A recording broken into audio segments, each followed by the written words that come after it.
So we've featured a lot of AI frameworks on this channel. They all help guide you through your project, making sure that AI coders like Claude Code or Cursor create a plan and build things step by step. But what if you could add your own personalization to this process? What if the AI could code like you do and learn from its mistakes? That's where AgentOS comes in. I recently discovered this framework, and it uses a 3-layer system that gives your AI agent its own operating system. This allows it to learn your coding style and remember what works. In this video, I'm going to walk you through the entire framework and show you how to use it with both new projects and existing ones.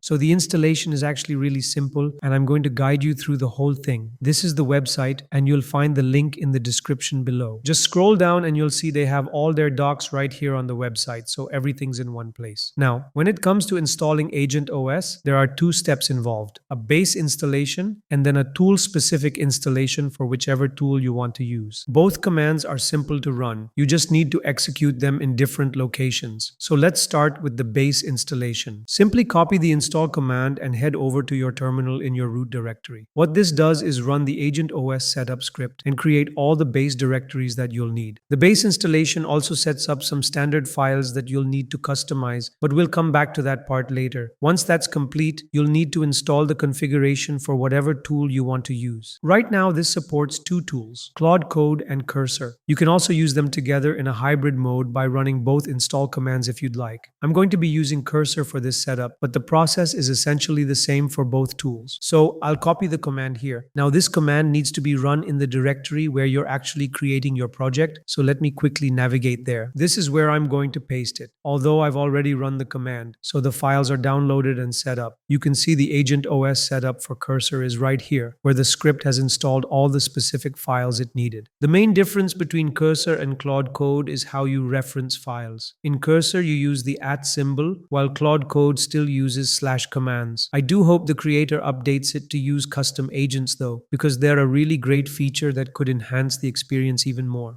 Over on the AI Labs Discord community, we're hosting our first ever hackathon, now extended until August 11th. We heard your feedback and wanted to give you more time to build something awesome. We're also adding a $500 prize for the best overall submission, plus the top 5 projects will be featured in an upcoming YouTube video. So take your time, push your creativity, and submit your best work. Join by clicking the link in the pinned comment below. And if you're enjoying the content, make sure to hit that subscribe button so you don't miss what's coming next.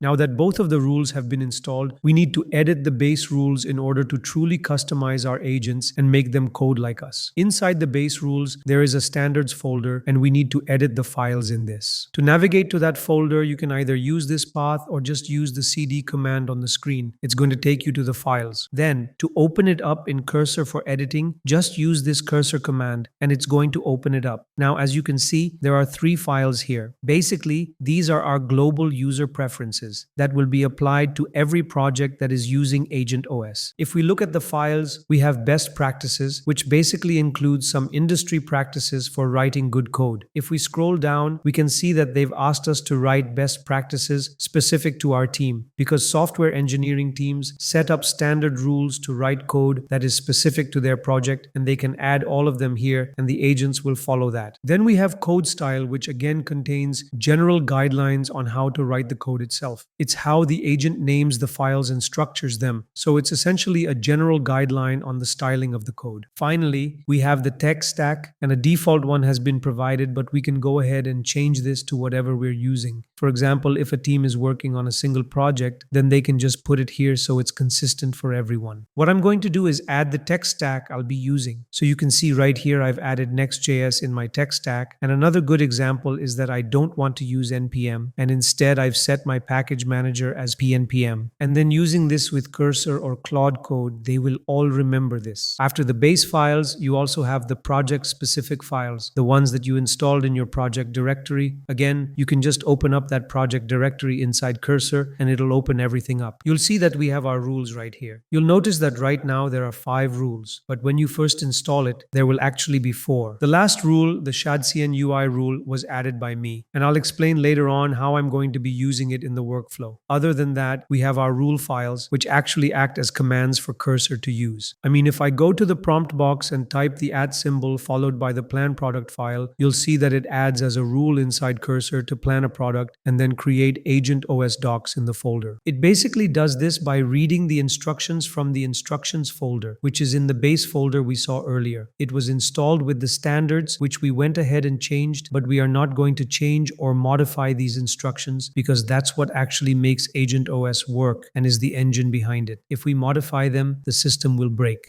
Now let's talk about actually using AgentOS. First of all, the author has emphasized that you really need to perfect those 3 base MD files you already saw. The more opinionated you are, the more specific your code will be. And when it comes to AI, that is really, really good. So to start a new product with AgentOS, we'll use the plan product command. It follows a specific format where you explain your app, list its key features, target users, and tech stack. You'll notice it says use your defaults here, and that's because you can actually change your tech stack on a per project basis. I'll show you how to do that in a moment. I copied the command format and told it I was building an app where users could post their Claude Code agent files and browse them from others as well. I specified the target users and the key features I wanted. For the tech stack, I told it to use Next.js from the default setup. I also mentioned that I didn't want any database or authentication for now. You can always add these later, and there's a separate feature for adding new functionality. You can see that it went ahead and set up the AgentOS structure for this project and started on the implementation as well. Here we have this AgentOS folder that it's set up, and inside the product folder, you'll find our decisions, mission, roadmap, and tech stack. This is what I was referring to earlier. This represents your project's tech stack,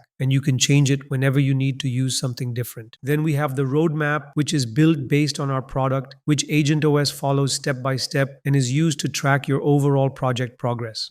Now, the initial command actually goes ahead and generates the mission.md file along with some other files in the product structure. It also sets up the base for our tech stack, but in my case, it went ahead and set up most of the front-end app. You can see right here that we can actually share our agent file, and there's this library as well in which we can browse and find any agent file that we need to use. But since it's not complete, you need to ask it to continue. You can simply tell it what's next, and it's automatically going to look at the roadmap file and suggest the next uncompleted feature. Another useful thing is that if you want to implement a specific feature or add something new, you can just use the create spec command. Using this command will create a new spec for you and add whatever feature you wanted to include. In my case, it checked the roadmap and saw that we were way ahead of schedule. So then it suggested different things we could add. Right now, I'm just going to ask it to go ahead and build all the medium features that you can see right here, as they're not that extensive. It will then go back and start working on that again, progressing step by step. Everything is stored in our context system right here. And as you can see, since I asked it to always use PNPM instead of NPM, it has consistently used it from the very start and hasn't switched back to NPM. This is a really good example of getting consistent results because I was specific about what I wanted from the beginning. Now, as you can see, it went ahead and implemented all of the features we asked for. For example, the dark mode has been implemented and I can switch it on or off whenever I want. The other features I requested have also been implemented as well, which is great. So now what I want to do is style this site. For that, I'm going to be using this site called TweakCN. I'll link it down in the description below as well. It's a really amazing site, and I'm just going to grab this custom theme I liked from the website, get the code from it, and then head back to Cursor. Now I'm going to create a new task using the create spec command. This is going to be used whenever you want to add new features, and the dev has asked that whatever size your new feature is, you can just call this tool. If you wanted to add authentication, a database, or any other large feature, you could call create spec, and it would create a new implementation plan for you. Then you could just ask it to implement it, and it would do that step by step or in one step based on the complexity. While we're working on this, let me also tell you the reason why I implemented the TweakCN UI rule. This is a custom custom file I created, and if I open it, you'll see that it instructs the system to use the TweakCN MCP server whenever those components are referenced, and I've used them throughout the project. It then fetches the documentation for the components, reviews them, and implements them in a very straightforward way. This approach avoids the extra overhead it would normally require, making the whole process much smoother. You can see that the theme has been successfully applied, and it definitely looks way better than before. If I go ahead and switch it to light mode, you'll see that's available too, and it looks really nice as well. The agent actually handled this very efficiently. Usually, even with the TweakCN MCP server, what often happens is that it misses parts of the theme application. But in this case, the documentation and the context being given to the agent was really solid, so it understood everything clearly. What's impressive is that this was just a one-shot implementation, and it worked perfectly right away. So this is essentially how the workflow actually works. They've also provided this example to help you understand the process better. Now, if you want to continue your work later, you can use the execute task command, which allows you to pick up exactly where you left off from a previous session. Another great feature is that you can actually add AgentOS to existing products you've already built. To do this, you just tag it and use the analyze product command instead of plan product, since the product is already made. You simply tell it that you want to install AgentOS, and it will go ahead and create all the files and context. For example, in this previous project, it now knows that I'm working on a Next.js Notes app. It looked at everything, the code, the infrastructure, the style, and the phase of development to understand what has already been done. It basically initializes itself in the same way it would for a new project, but with full awareness of your existing code base. That brings us to the end of this video. If you'd like to support the channel and help us keep making videos like this, you can do so by using the super thanks button below. As always, thank you for watching, and I'll see you in the next one.